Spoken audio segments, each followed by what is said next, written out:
नमस्कार, सत श्री अकाल, केम छो। मैं उवैस यूसुफ शालीमार इंटीरियर से। तो आज हम ये दिखाएंगे आपको कि घर कैसे किस तरह बनता है और कितना बजट होता है उसका बनाने में और कितना स्पेस चाहिए होता है हमें एक प्रॉपरली एक घर बनाने में। तो आइए हम आपको विजिट करा दें। ये है 300 स्क्वायर फीट एरिया है। आइए हम स्टार्ट करते हैं।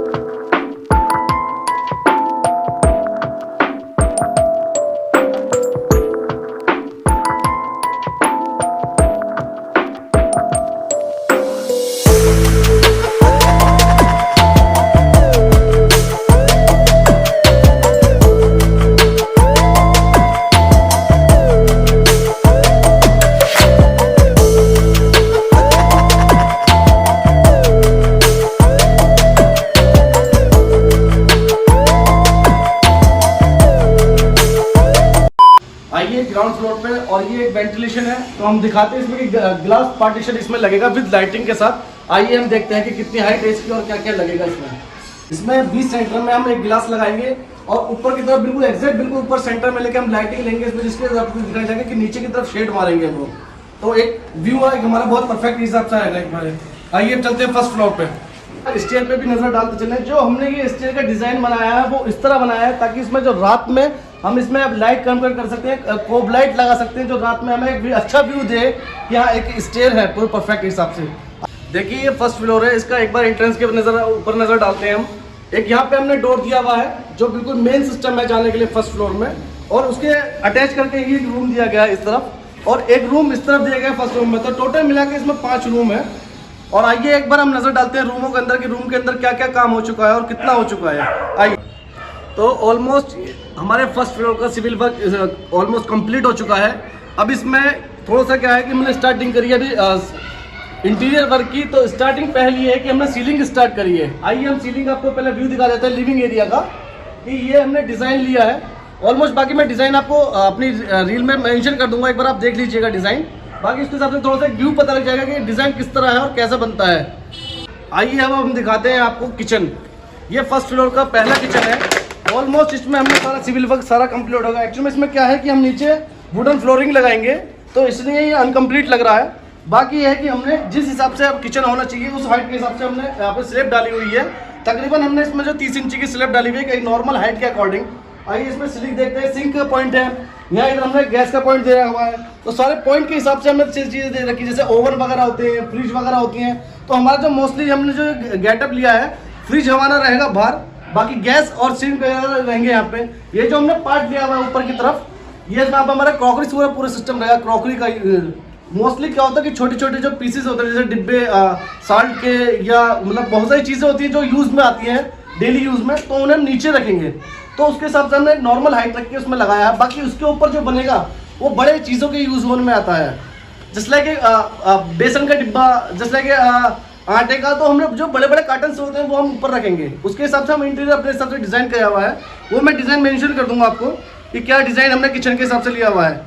आइए चलते हैं रूमों की तरफ, एक बार निगाह डालते हैं रूमों में। आइए हमने विजिट करा है मास्टर बेडरूम का। तो हमने जिसमें 4 सीलिंग का डिज़ाइन लिया है वो एक्जैक्ट हमने बेड के अकॉर्डिंग लिया है कि 20 सेंटर में हमारा यहाँ पे जो बेड आएगा तो उसके वो किंग साइज बेड होता है 6 बाई 7.5 का, या 6.5 बाई 7.5 का होता है। तो उसमें ऑप्शन होते हैं कि किंग साइज में भी कितना सिस्टम ले सके। तो जो हमने ये डिजाइन 4 सीलिंग का लिया है, तो आप देख सकते हैं कि हमने पूरा सीलिंग से लेके ग्राउंड तक टच करा है। तो उसके हिसाब से जो ये बीच में आपने देख रहे हैं कि डिजाइन जो है इसमें हम लाइटिंग सिस्टम करेंगे, जैसे लाइक कोब, तो वो हम इसमें लाइट लगाएंगे। तो जो हम इसमें लाइटिंग लगाएंगे रात में बहुत अच्छा व्यू आता है, एक अलग सी फीलिंग आती है। एक फैमिली सिस्टम होता है कि इसमें लाइट लगाएं तो रात में बहुत अच्छा व्यू है और कंफर्ट लगे इंसान को कि रहने के बाद कि हाँ एक जैसे कि परफेक्ट रूम। तो ये हमने सारा डिजाइन किया गया है।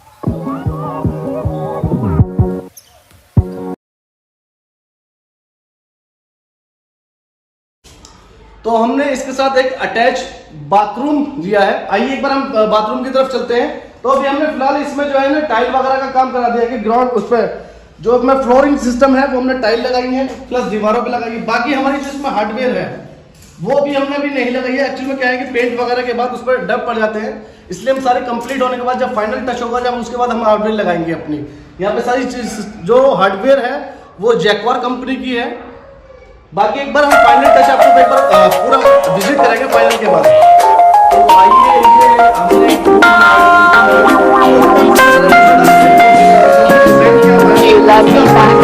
लिए बच्चों के हिसाब से लिए नॉर्मल, ताकि बच्चे इजीली रह सके। और इसमें इतना स्पेस है कि दो हम बच्चों के लिए इजीली बेड बना सकते हैं, किंग साइज वाले, जो आराम से बच्चे रह सके। इसमें परमानेंटली हमने जो है एसी का पॉइंट दिया हुआ है कि अंदर से फिटिंग डाल के, कि बाद में कोई दिक्कत ना हो। एक्चुअली में क्या होता है कि बार बार जो काम कर देते हैं, एसी नहीं लगवा पाते, उसमें बाद में जो लगवाते हैं फिर उसमें कटिंग डेप्थ पड़ते हैं दीवारों में। तो हमने ऑलरेडी पहले स्टार्टिंग से ही एक पॉइंट लेके चले हैं एसी का। तो ये एसी के पाइप वगैरह सारी पूरी फिटिंग ऑलरेडी कंप्लीट कर चुके हैं, ताकि बाद में कोई परेशानी ना आए।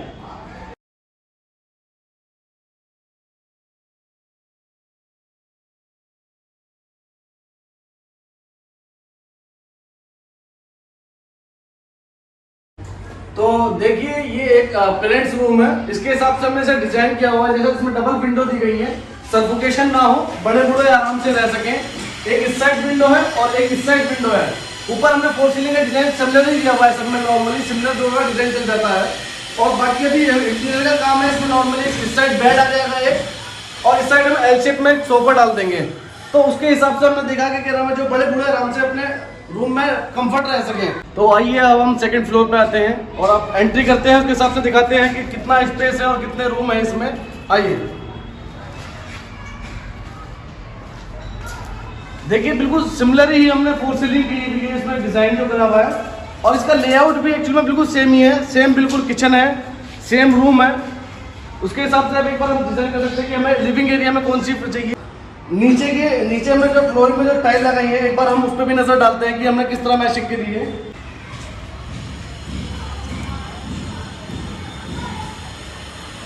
आइए एक बार हम रूमों पे नजर डालते हैं कि जैसे कि ये हमारा गेस्ट रूम है, और ये उसके ही बिल्कुल बराबर में जस्ट हमने जो लगाया है रूम ये, तो ये हमारा मास्टर बेडरूम है। उसके हिसाब से भी हमने स्पेस के हिसाब से देखा है। आइए हम रूमों पे एक बार नजर डाल लेते हैं पूरी। ये हमारा बिल्कुल सेम सिमेट्री में ही एक चिल्ड्रन रूम बनाया हुआ है हमने। आइए एक बार विजिट कराइए ऊपर की तरफ। आइए एक बार हम बालकनी में चलते हैं, एक बार बालकनी का भी व्यू ले लेते हैं कि कितना स्पेस है बालकनी में और बाहर का कैसा कैसा व्यू आता है। उसमें बाहर रेलिंग आ जाएगी हमारी गिलास की, और एक बार बाहर का पूरा व्यू देख लीजिए कि जस्ट लाइक सनलाइट सिस्टम है पूरा सामने का एक बार व्यू देख लीजिए। यहाँ पे NH9 जा रहा है सामने। तो एक बार पूरा प्रॉपर्ली क्या है कि हमने देखा चारों तरफ से कि चारों तरफ से हमारा फ्रंट आ रहा है।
सेम हमने थर्ड फ्लोर पर भी सेम वेंटिलेशन लिया हुआ है। इसमें भी ग्लास पार्टीशन लगेगा बीच में, प्लस ऊपर लाइटिंग सिस्टम हमने ऑलरेडी लगाई हुई है, आप देख सकते हैं। एक बार लाइट दिखाइए, बार ऊपर लाइटिंग। एक बार टेरेस का व्यू देख लेते हैं कि टेरेस पर हमने क्या क्या चीजें बनाई हुई हैं। आइए टेरेस की तरफ चलते हैं। तो आइए एक बार हम टेरेस की तरफ निगाह करते हैं कि टेरेस पर हमने क्या क्या चीजें बनाई हैं और किस तरह बनाई है, कितने स्पेस में बनाई है। तो सबसे पहले हम चलते हैं स्विमिंग पूल की तरफ। आइए एक बार स्विमिंग पूल का आपको एक बार विजिट करा देते हैं कि कितना हमने इसमें डिज़ाइन किया है, कितना हमने स्पेस लिया है। उसके हिसाब से हम एक बार देख सकते हैं कि हमने कितना है, तकरीबन 12 फीट की चौड़ाई में हमने एक स्विमिंग पूल लिया है।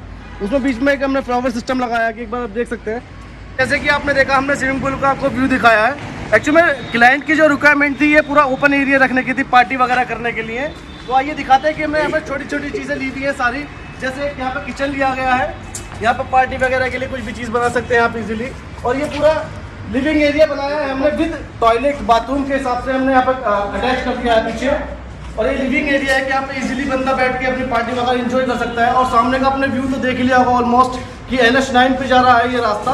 तो ये NH9 वाला जो हाईवे है तो उसके हिसाब से व्यू। तो आइए एक नज़र डालते हैं हम नर्सरी की तरफ, क्योंकि क्लाइंट की रिक्वायरमेंट थी, वो यहाँ पे वर्टिकल गार्डन बनाना चाह रहे थे। बट अभी हमने फिलहाल सिर्फ नॉर्मली ट्री रख दिए हैं, यहाँ पे पेड़ ला के रख दिए हैं। वो अपने हिसाब से डिज़ाइन करेंगे कि कहाँ रखने हैं इन्हें। बाकी अदरवाइज हमारे पास ऑप्शन है कि हम वर्टिकल गार्डन पूरा बना सकते हैं। तो एक बार आप व्यू देखिए कि हमने पूरा एक डिज़ाइन किया हुआ है इसके हिसाब से कि वर्टिकल गार्डन किस तरह होता है। एक बार वो चीज़ देखिए आप। इसमें लाइटिंग सिस्टम भी है, रात के टाइम व्यू बहुत अच्छा आता है इसमें। अरे कौन भाई, तो जैसे कि आपने देखा कि हम ये जो हमने घर बनाया है, कोठी बनाई है, कुछ भी कह सकते हैं मतलब अपने हिसाब से। तो ये 3 फेसिंग सिस्टम है। एक फेस हमारा इस तरफ भी है, आइए हम उसको एक बार विजिट कर लेते हैं किस तरह का फेस है। जैसे कि यहाँ पे ये भी पूरा ओपन एरिया है, पूरा टेरेस है, हम यहाँ पे इजीली बैठ सकते हैं। नॉर्मली जो बड़े बड़े घर होते हैं उनमें एक वर्टिकल गार्डन हो गया, टेरेस हो गया, तो बैठने के लिए शाम के टाइम अच्छा व्यू आता है। तो यहाँ से भी बिल्कुल हमारा NH9 दिखाई देता है और पूरे शहर के एक व्यू दिखाई देता है। तो हम आपको एक बार पूरे शहर का एक बार व्यू दिखा देते हैं कि किस तरह शाम के टाइम बैठ के दिखाई देगा। तो जैसे कि आप देख सकते हैं आप लोग, जो हमने टेरेस का डिज़ाइन लिया है वो एक हट की तरह लिया है। इसमें लाइटिंग सिस्टम है और इजीली बारिश से बचने का भी एक प्रॉपर तरीका है। इंसान नीचे बैठ सकता है, लाइटिंग इफेक्ट बहुत अच्छे हैं इसमें।